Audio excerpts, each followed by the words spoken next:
update. For the conference that happened in June, the Nonprofit 2.0 conference, we had a couple of NCWO volunteers, including the social media intern, passed. We had standing room only. That conference, for those that aren't familiar with it, is a social media conference, social media and nonprofits. We do this every year annually. And as a matter of fact, we were just talking because there was another social media for nonprofits conference that happened recently on the 14th.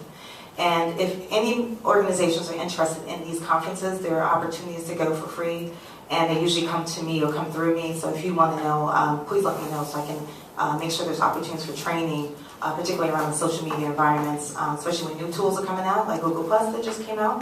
So we're having this ongoing debate about women on Google Plus, another social network, so don't worry about it right now, but it's only been 3 weeks old. The other things that I wanted to talk about was the FCC court ruling. For those that may or may not be familiar with this, many organizations that come together, including the Women's Media and Technology Task Force, the Women's Media Coalition of Dignity and Diversity, and the Women's Media Center, have actually been working for a couple of years on issues around media ownership. What that meant, we were testifying before the FCC. And the court ruling just came out to basically say the FCC did not follow what they should have been doing for women and minorities. And I'll just talk about a quick quote in what one of the documents. It's a 58-page report. If you want that, I'll send that out as well. But basically, it talks about the failure in terms of enhancing minority ownership, but also failing to consider the effects of it and other rules on minority and female ownership more broadly. Now, what this means for those that aren't familiar is not just radio or TV. This also means bloggers. So when it came down to some of the decisions around digital transition, for those that have been around in my conversations about the digital transition years ago, was TV transition. We were talking about the analog being taken away. Same thing happened with radio.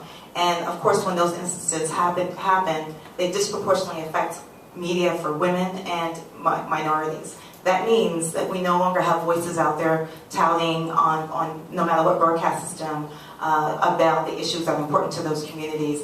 And this ruling just proves that there's more work to be done around this and that there's a possibility that we can do something. So we're actually going to have a meeting, the Media and Technology Task Force is going to have a meeting July 25th at 12:30. So we can go over some of these issues. And some of the things we are going to discuss is what ownership means for minorities and women, and what some of the issues have happened, what organizations have been shut down because of it, no matter it's print media or otherwise.